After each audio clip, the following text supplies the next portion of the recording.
Hello and welcome yet again to another marketing or strategic marketing theories explained. Bit of a labour of love, this one for me, I must admit, first and foremost, but I'll introduce that in a moment. Just need to do the old admin thing. And make sure that everybody has a link to the live session on LinkedIn, YouTube and Facebook, wherever you are watching from. Feel free to choose your platform of choice. So just want to give a couple of seconds there to anyone that is going to join us, or hopefully going to join us. And then we can crack on. So what I'm going to do while people start to join us is just introduce what we're going to look at today. So what we're going to look at today is the TOWS analysis. I wanted to do that first and foremost because utilising on different platforms, you'll see different things. So I'm going to chop and change between screens for people that are watching on LinkedIn, for people that are watching on YouTube and Facebook.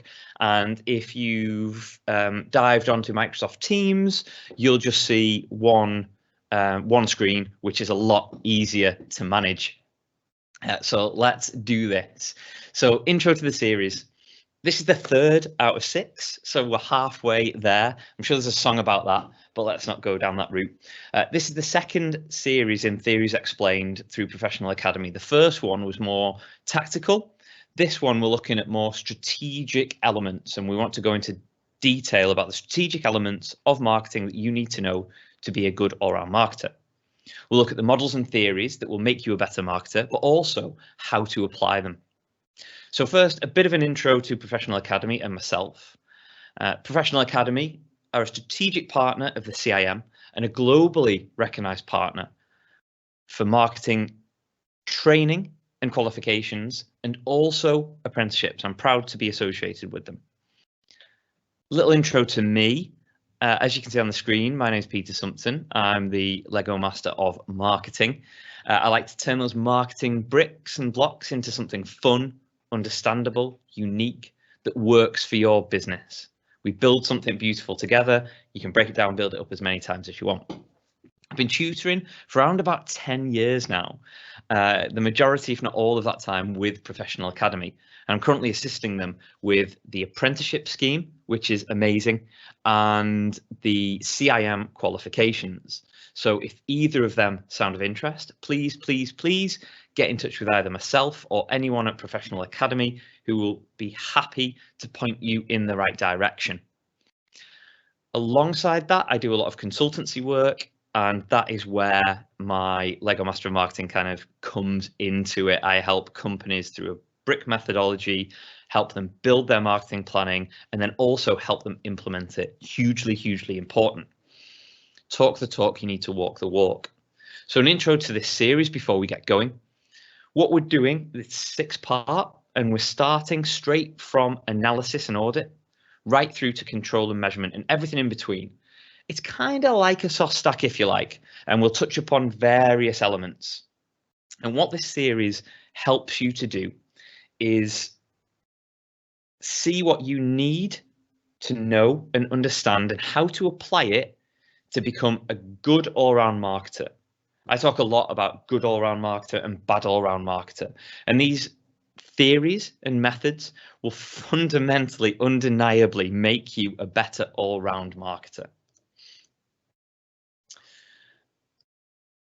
So what are we going to be looking at today?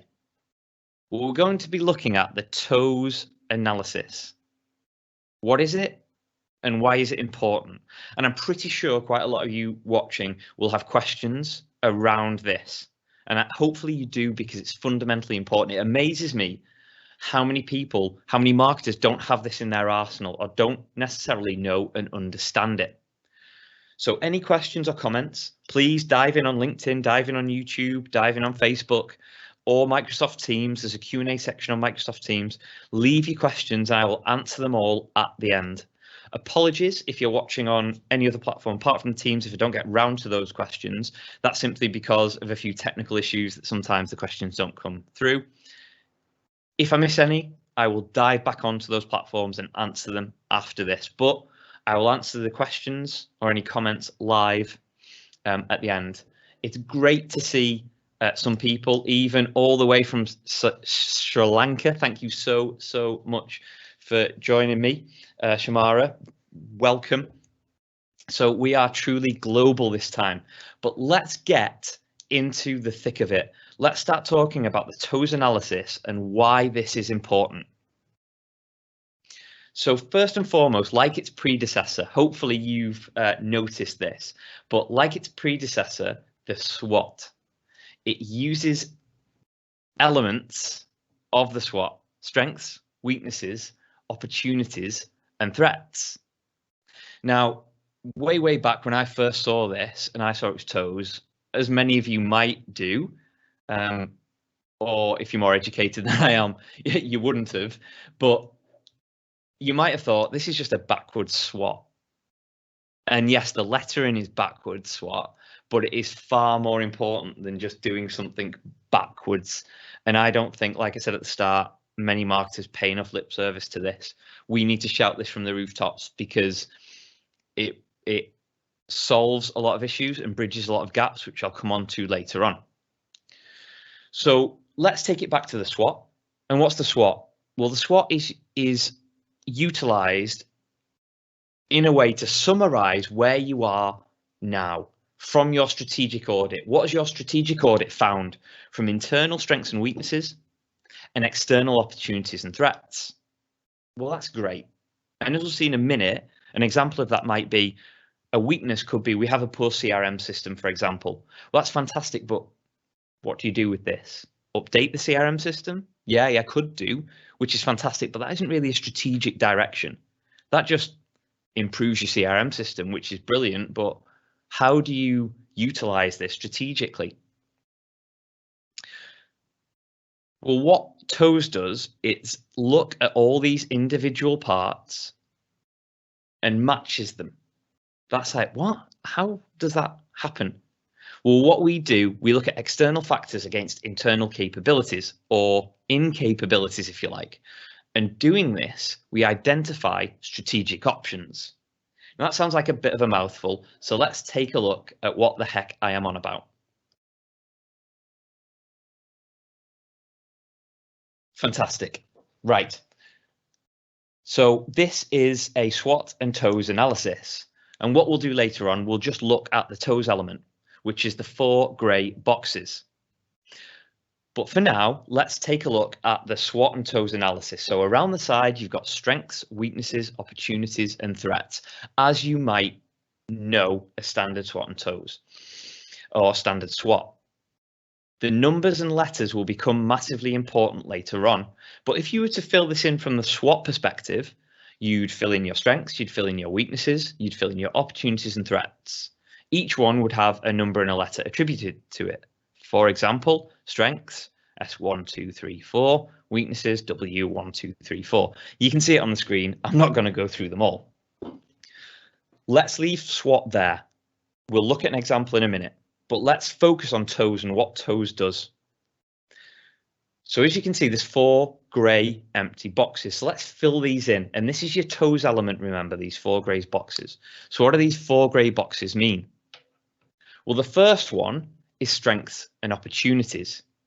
So what TOWS says is that we can use strengths to maximize our opportunities. Taking that step forward and keeping it internal, what about our weaknesses? And how do we do that? Well, we look to reduce our weaknesses to develop an opportunity. And again, I'm going to go into a little bit more detail about each one of these in a minute. Now let's step back to strengths and look at our threats externally. Well, we can use our strengths to reduce those threats externally, those uncontrollable factors. And finally, the double negative.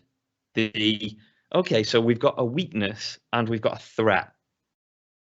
We can't show a strategic direction. We can't generate a strategic direction through this. Well, you can, because you avoid the threats externally by reducing the weaknesses internally. And that is how a TOWS analysis works. What I want to do now is take you through all this. How is it actually used? What do all these components mean? So let's take a look at a working example. Right. So as you can see on the screen, no, you can't see it on the screen. Some of you can, some of you can't. Let's take a step back. What we're going to do now is we'll take a look at a working example. What we'll do is we'll start with a SWOT. We'll look to develop a TOWS. And then we'll look at the factors that we've discovered in the SWOT and see how we can develop potential. And by potential, I mean there'll be quite a few strategic directions we can focus on, but the potential strategic directions, of which then we can pick and choose which ones are the most appropriate for where we are now. In order to guide you through this section, I'm going to have to use a lot of presentation. So you won't see me live, but you'll see the actual model and how it works and how you would work through this model. So hopefully that's understandable and we can all get on board with that. So let's take a look. What do we mean when we do a SWOT and TOWS analysis, and how does that work? Well, let's fill in this SWOT analysis first, and this is a purely hypothetical scenario. So I've given this company A, whatever you want to call it, it doesn't really matter, strengths, weaknesses, and then I've looked at the market and thought opportunities and threats, purely hypothetical. But for example, we're saying this company's got good distribution network and they react quickly to change, which is a strength. But a weakness is they've got poorly implemented CRM and they get low margin products. So they're not making much money on their products. But there's opportunities and threats within the marketplace here. We know there's an opportunity to increase market share, and we know there's an untapped high-end market alongside a few other opportunities. In terms of threats, we know our brand awareness is limited. We also know things like other companies are acquiring smaller companies and becoming larger, which is a threat to our market share. And we need to do something about that, or potentially do something about that. So that's a standard SWOT, and anyone can put that together with good, robust research, which we covered in the marketing audit in episode 1 of the series. But what do we do with all this? How can we use these elements, key core elements through research, to develop strategic direction? Well, this is where the TOWS comes in handy. And this is where we should be implementing our TOWS model. So if we break it down, what we've got here at the top, you've got 2 of the TOWS elements, the S, the O, and the S and T. Use strengths to maximize opportunities and use strengths to minimize threats. Those were 2 TOWS elements in terms of our strengths and external environment. So let's have a look at what we've got and where we could match these elements together. So if we look at our strengths, we've got a good distribution network, or we're saying we've got a good distribution network. If we take that and look at our opportunities, where can we use that strength? Well, we could use it potentially to increase our market share. Let's take another example. S3, for example, excellent at co-creating with customers. And we know there's an untapped high-end market. So there could be something there, some synergy that provides us with a strategic direction, a focus for the business. What about our strengths and external threats? Where's the combination there? Well, again, there's no harm in using the same strength to develop a different strategy. We know that we're excellent at co-creating with customers, but we understand that there's a skills gap within our marketplace, which is a huge threat to what we do. So there could be something there with our customers helping us reduce that, and we'll see that a little bit later on. So for its entirety, let's look now at our weaknesses and have a look at where there could be some synergies in our external opportunities and threats. So as you can see at the top there, we've got our additional 2 TOWS elements, weakness opportunities and weakness threats. And then below, we've got the SWOT elements that we discovered earlier. So what might we do here with one of our weaknesses and view that in terms of an opportunity and create a strategic direction? Well, one element we might do is look at the fact that it's difficult to upsell or cross-sell our products, and there's an opportunity to increase market share. So maybe there's something there where we can block that weakness or reduce that weakness and then capitalize on the opportunity. Now, are there any others? And this takes a bit of thinking, sit down, talk it through with people in your organization. But there are a few other strategic directions on there. So let's have a look at another one. So what we're saying here is that we've got a poorly implemented CRM system. And within our marketplace, we know there's opportunities to automate and have a digital first approach. Now onto the double negative, the weakness and the threats. This is my favorite because it's always the one that is difficult to understand or quantify, but can have the best strategic outcomes. So again, there's no harm sticking with the same weakness. So for this, what we're saying is that we've got a poorly implemented CRM and our brand awareness is limited. So it sounds like a double negative. It is a double negative, but what we want to do is create that into some kind of strategic direction that reduces this weakness and avoids the threat, or enhances that threat in our favor. So that's the first part of the TOWS. You're looking at your strengths, your weaknesses, opportunities and threats, and the combinations. Where are the synergies between the internal and the external? Now, this is where it becomes important. This is your strategic direction. This is where we start to look forward, because from this point up to this point, all we've been doing is looking at the now or the previous. So how do we take this forward? Well, what we do, we look at each element individually. So we've pulled through 6 potential synergies, and now let's make some strategic directions from them. So let's take the first one, good distribution network and increase market share. Well, what we could say here is that we could look to utilize our distribution, our existing distribution channels, which is a strength, to increase the availability of our products. So for example, we could introduce next day delivery or even same day delivery. So we've used our distribution network, we've factored in an opportunity, and we've created a strategic direction for the company to focus on. Another one, excellent at co-creating with customers, and there's an untapped high-end market available. So what could the strategic direction that we focus on here be? Well, if we take a look, we could focus on developing high-end products using customers' knowledge and information. So we're utilizing our customers, which is an opportunity because we're utilizing our customers because that has been a fundamental strength of ours. And we know there's an untapped market. So what better way than to get our customers to help us invest in that market, develop new products for that market? Good strategic direction. So let's look at a strength and a threat. So we uncovered that we're excellent at co-creating with existing customers. Again, no harm in developing a strategic direction, utilizing the same strength. But we know the skills gap. There's a skills gap within our marketplace, and that's a huge threat to our business. So lo and behold, what would we do for a strategic direction there? How can we plug that hole?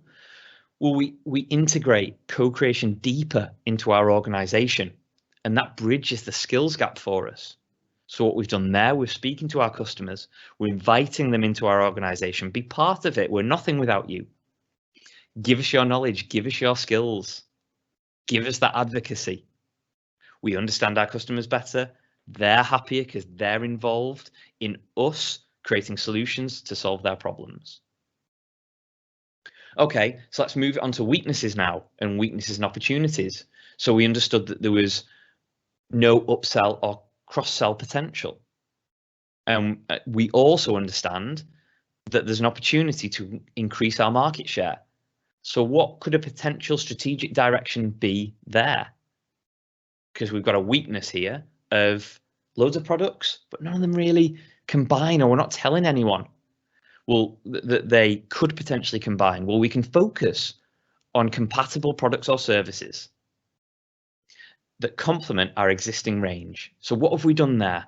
We've looked at introducing cross-sell and upsell opportunities, which will help us increase our market share. Invariably it will, because we've already got our market. We've already got customers that know, like, and trust us. So if we're showing them how other products that we sell will help them, hopefully that engagement will turn into sales. Good strategic direction. So final two, let's look at our weakness and opportunity that was unmotivated or underperforming staff, and a scope for new innovative products.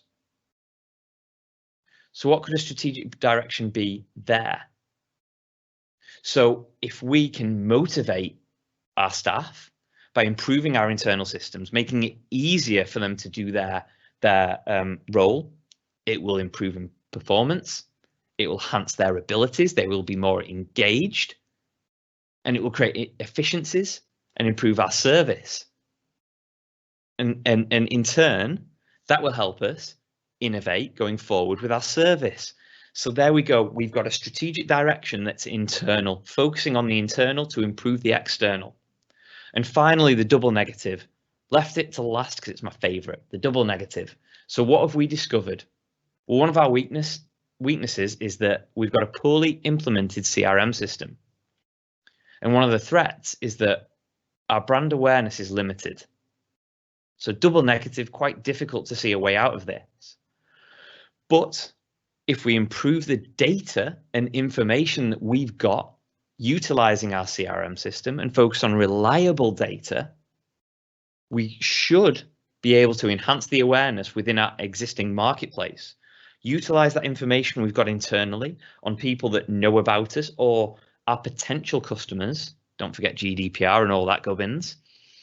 But that could be a strategic direction. We're using what we've got, we're enhancing our data, improving a weakness, and then we reduce that threat by increasing our brand awareness. So it's no longer a defensive option.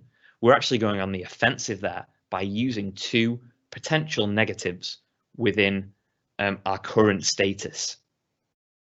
So hopefully by now you'll see how we develop the TOWS analysis. We've got 6 strategic directions that are on the board there.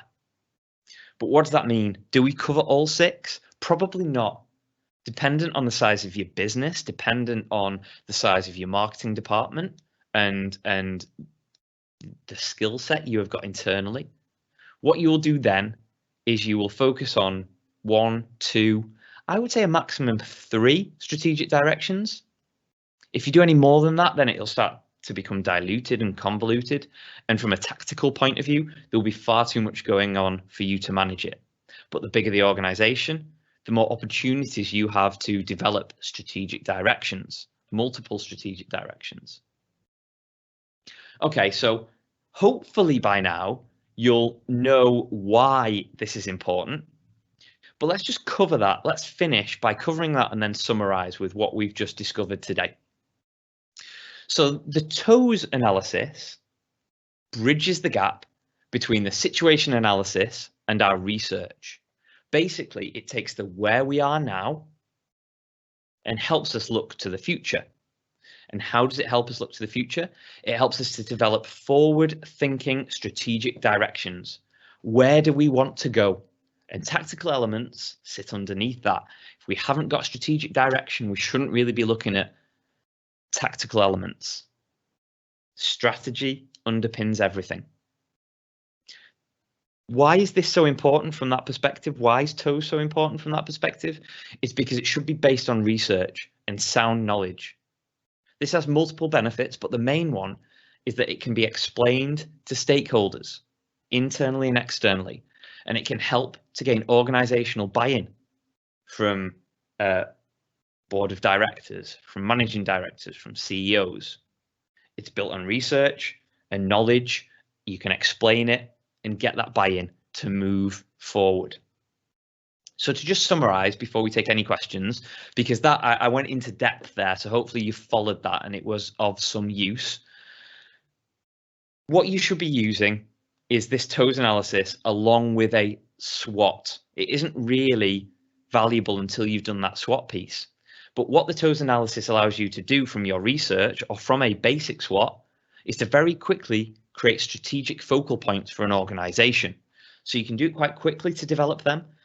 But in my opinion, it's worth doing correctly with robust research.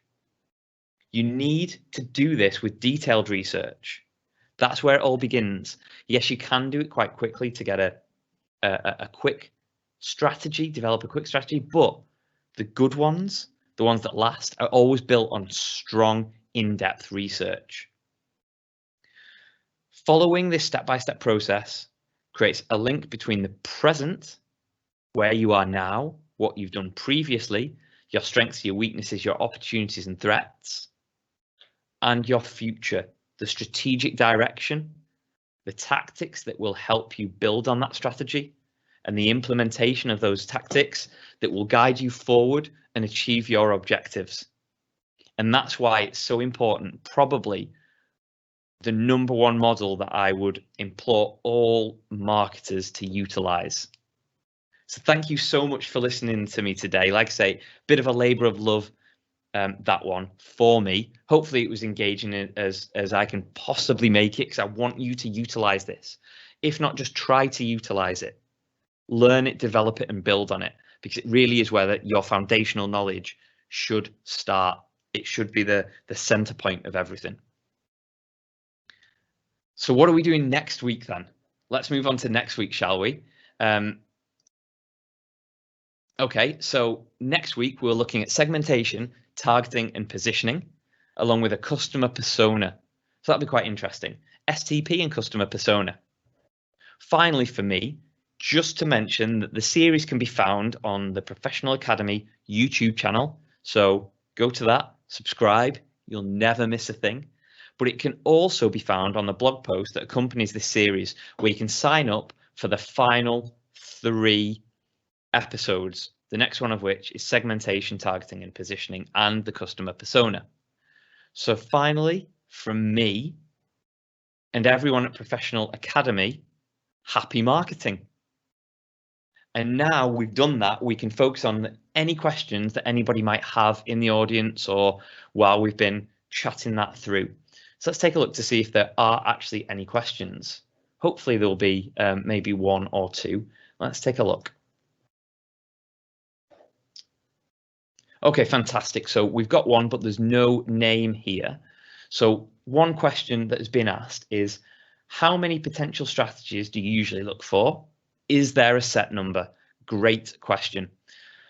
The answer to that is no, there isn't a set number, and you shouldn't quantify it in, I need to get X amount of strategies before this is of any use. You could, through the TOWS analysis, find out that there's 8, 9, 10 potential strategic directions that your company could go in. Again, depending on the size of the company will depend on how many are actually viable. But I would say if you're going to do this correctly, I would focus on between 1 and 3 strategic directions. Now, that's not to say that's correct for all organizations, but if you do more than 3, you're probably going to be spread a bit too thin unless there's huge synergies between them all. If you think of the tactics you need to create for 1 strategic direction and you times that by 3, unless there's synergies, it'll drive you crazy. So focus on 1 to 3 and go details with the tactics. Make it robust so you undeniably focus on that strategy that will look to achieve any objectives that might be set. Because bear in mind that we're doing this to achieve a particular goal. Okay, so that was the only question that came in. Hopefully that's been of some use. If there are any questions post this live, please feel free to get in touch with me and I will happily go through anything that didn't make sense, anything we might have missed off, or any questions you might have following this live. So finally, from me again and everyone at Professional Academy, See you next week, next Thursday, 12:30 GMT, and happy marketing.